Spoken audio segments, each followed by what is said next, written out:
So how big is the global market? It's like $400 trillion. Well, what if Bitcoin gets 1% of that market? Well, then it's $1 million, $2 million, $3 million.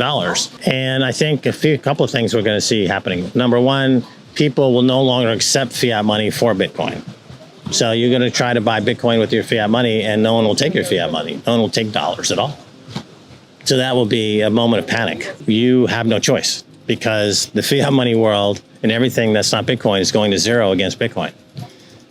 So if you're not in Bitcoin, whatever it is you're in is going to zero against Bitcoin. If you buy Bitcoin today, in 5 years' time, your purchasing power against everything else, fiat money, gold, property, will be considerably better. So just look 5 years down the road. According to Bitcoin maximalist Max Keiser, the fate of fiat currency is inevitable collapse, mirroring the historical trend of every fiat currency eventually failing. Keiser's latest interview with Blockware reveals his bold prediction: if Bitcoin captures just 1% of its total addressable market of $400 trillion, each coin could be valued at over $1 million. He suggests that widespread adoption of Bitcoin might happen sooner than anticipated, especially as fiat currencies depreciate, rendering them increasingly unusable. Recent events, such as the collapse of the Japanese yen, underscore this concern. Japan's massive debt prevents it from raising interest rates without risking exponential debt repayments. Simultaneously, inflation runs rampant, leaving Japan in a precarious position. Keiser believes this scenario foreshadows the fate of all fiat currencies globally. Keiser's optimism stems not only from fiat devaluation but also from increasing institutional adoption of Bitcoin. He predicts Bitcoin's value will surge exponentially, potentially reaching millions of dollars per coin. In his analysis, Keiser explores how the fiat financial system may unravel and offers insights into Bitcoin's future trajectory. How many times have you eaten junk this week? You're just wasting your money. Stop. You don't have time. Don't miss out this 2025 bull run. Educate yourself first ahead of the crowd. Skip your next junk meal and instead invest in your education. We have created the ultimate step-by-step crypto cheat guide that will guide you this bull run. Unlock the secrets of crypto and make smarter investments today. Now by clicking on the link below to get your exclusive copy just under $10. Every facet of society will be touched by Bitcoin in one way or another. Wall Street, when Bitcoin arrives, it's still Wall Street. So they have a Wall Street reaction, like, let's create an ETF. I have my background on Wall Street, so I'm a stockbroker, and my attraction to Bitcoin was always the basic question I asked myself from day one is this a new asset class, right? Because it's not a stock or a bond or cash. It's kind of like a commodity, but it's not, anything like we've seen before. So then if it is a new asset class, then I know from my Wall Street background that every fiduciary in the world would have to ask themselves, should I have exposure to this asset class? So as a fiduciary myself for many years, I'm familiar with that industry and that market.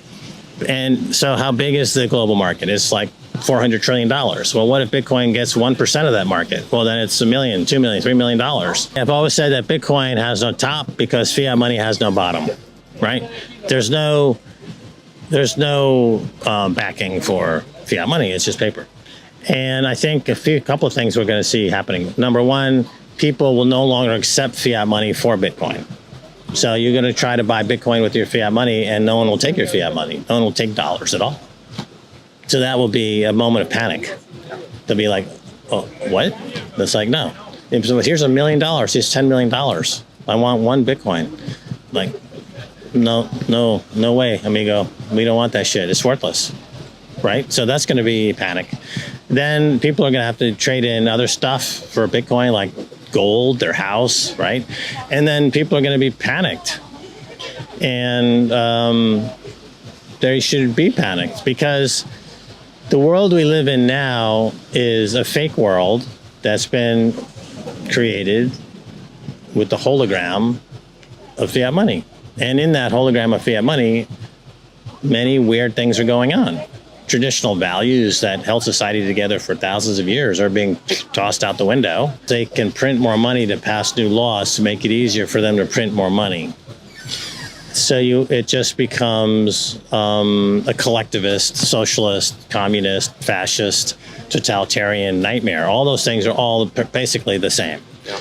And it's centralization, it's hyper-centralization.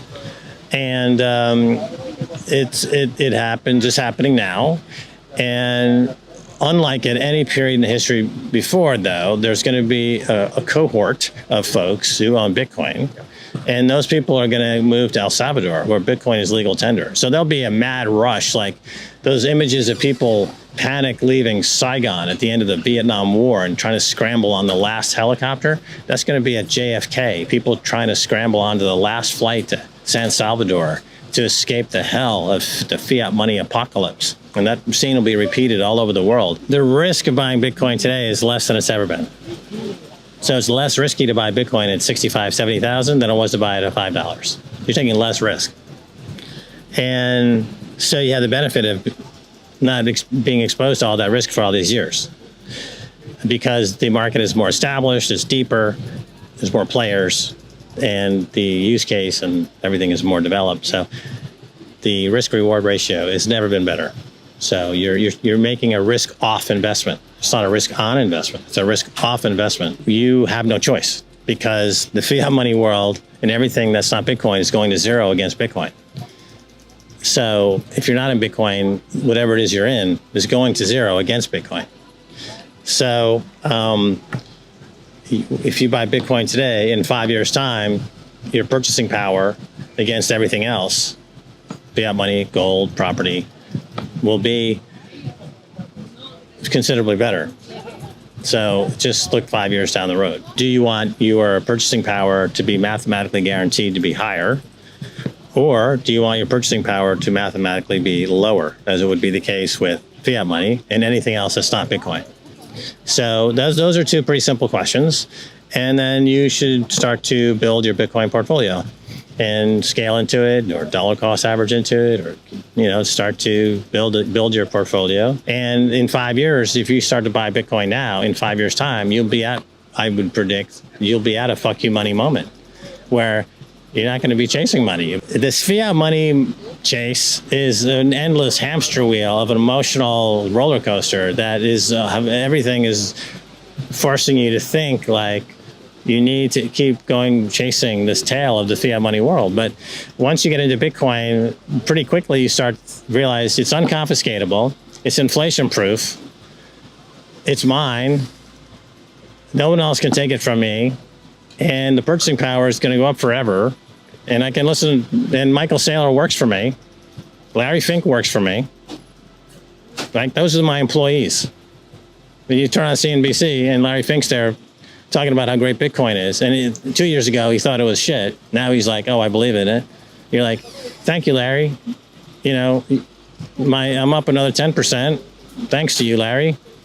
You're doing a good job, Larry. Everybody has the ability to fall into behavior that they're going to regret. And gambling is behavior that you can avoid if you just have a little patience. And by little patience, we're saying, 4 or 5 years. No one has ever held Bitcoin for 5 or 4.5 years and ever lost a penny. Yeah. Right? So if you can hold on to your shit for 4.5 years, you will be over the hump, over the cycle, into the next cycle. But you have, if it does crap out and you've got an 80% correction, that's a great time to accumulate. You can't be scared out. That would be a gift. Most people who have Bitcoin love the 80% down moves because they're now increasing their stack. It's hard to make money, but it's harder to hold on to your money. Most people who make money lose it. And maybe not the first or second generation, but definitely by the third generation, most big money that's made in America and around the world is lost. The grandchild of the founder fucks it all up. Again, I'm a boomer, so even the people with money tend to be older. They tend to be boomers. And like boomers, when I go to my bank, I'm with other boomers, and they bring in their laptops, and they're like, I'm trying to open your app, and I can't get it to open, and the teller's like, push this button, and they're like, oh, thank you, and they waited in line for 30 minutes for that. This is like not easy for somebody who grew up without calculators. I remember when the calculators came around in the late 70s. It's like, wow, you can. We don't have to use a slide rule, right? Because we're all trying to use slide rules. It's like, what the fuck? So it's like, oh, here's a calculator. Okay, that's awfully easy. There's the answer. You know, so you need values. You need character. You need to resist the temptation of the easy gain and all that other stuff. But that's institutionally, the institutions that support society are crumbling along with the fiat money.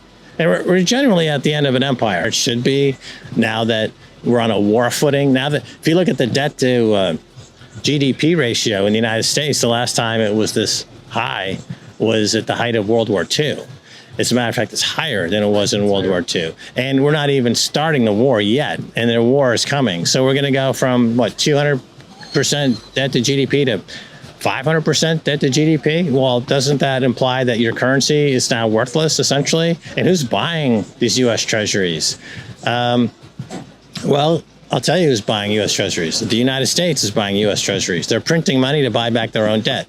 And as I mentioned last night, when President Bukele was at CPAC and he started giving his little lesson about inflation and debt monetization, and this is what America has accused the Latin American and Central American countries of being so-called banana republics, for buying back their own debt. So we've been successful so far in really creating a perimeter to keep those shitcoins out.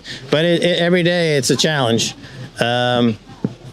Because they're always trying. It's like cancer. I mean, cancer is, there's no cure for cancer at the moment, and we have to always be on guard for cancer. We must always be on guard for shitcoins and altcoins, because they never stop. They're relentless. They'll never stop to try to come in, to kill the host, and to kill themselves, right? What's the business plan of cancer? It's suicide. It's a suicide mission for the host and for cancer, right? That's a shitcoin. Ethereum, it's a suicide mission. It's trying to kill itself and the host, whoever buys it. They're trying to kill that host as well. Right, so it's really an awful disease. Shitcoining is a disease. You need to go to Shitcoiners Anonymous. That's what I tell people. Admit that you're a shitcoiner and that only Satoshi can help you. Max Keiser fervently advocates for Bitcoin, attributing its superiority over fiat currency to its decentralized framework and finite supply, which make it an ideal store of wealth. He predicts the impending collapse of traditional fiat currencies and positions Bitcoin as the singular asset capable of averting financial catastrophe. Keiser's unwavering confidence in Bitcoin's ability to serve as a safeguard against economic turmoil underscores his conviction that it is the key to financial stability amidst uncertain times. For more Daily Dose Crypto news, check out these 2 awesome videos on your screen. Click now and we will see you on the next video.